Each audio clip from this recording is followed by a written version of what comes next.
Que gagnerait l'Europe à accepter la Turquie dans l'Union européenne?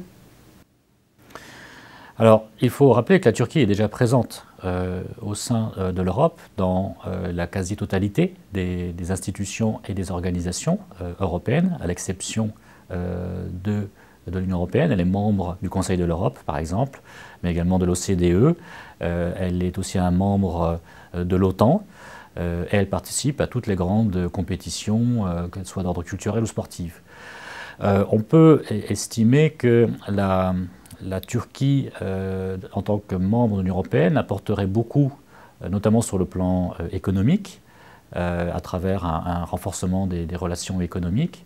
L'Union européenne est l'un des premiers partenaires commerciaux de la Turquie, mais également que, notamment avec les évolutions que l'on observe au Proche-Orient, la présence ou la participation de la Turquie à l'Union européenne serait un symbole qui serait jugé fort du dialogue qui peut exister entre l'Europe et le monde musulman.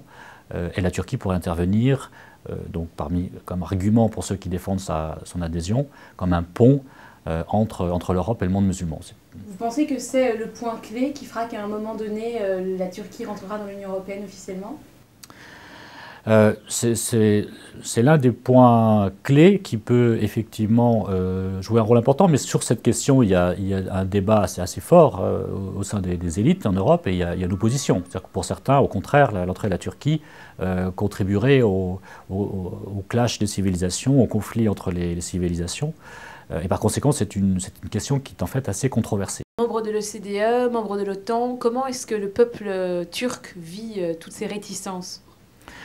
Alors, on peut dire sans conteste qu'en Turquie, il y a un certain désenchantement qui se ressent au sein de la population, du moins si on en croit les enquêtes d'opinion, et que d'ailleurs le soutien des Turcs à l'Europe décline régulièrement depuis plusieurs années.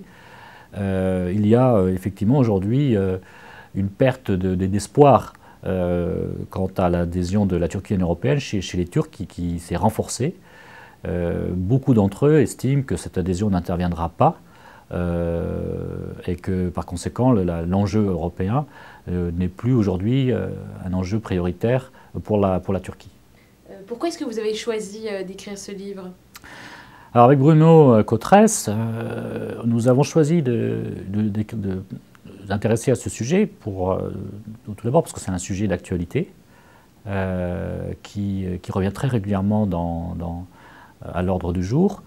On l'a encore vu récemment, notamment lors de l'entretien conjoint de Nicolas Sarkozy et Angela Merkel, où la question de l'adhésion de la Turquie a été évoquée par la chancelière allemande. On l'a vu également à l'occasion des débats en France sur la loi pénalisant la négation du génocide des Arméniens. C'est une question qui revient très régulièrement, notamment durant les campagnes électorales, durant les élections.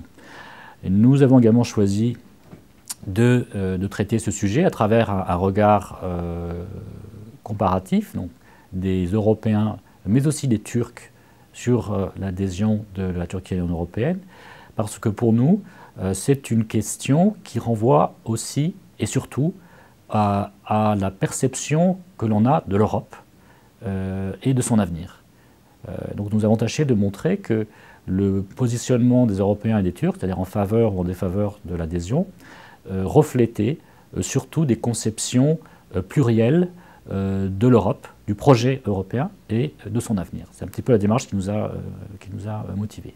Est-ce que vous y croyez à cette adhésion de la Turquie, personnellement? Alors si on observe l'évolution des négociations d'adhésion entre l'Union européenne et la Turquie depuis quelques années, donc qui sont quand même dans l'impasse de l'avis des observateurs depuis 2006 maintenant, et si l'on voit un petit peu l'état des discours des dirigeants, qu'ils soient européens ou turcs, on a plutôt l'impression que les négociations n'avancent pas, ne progressent pas, et que la perspective de l'adhésion de la Turquie s'éloigne de jour en jour.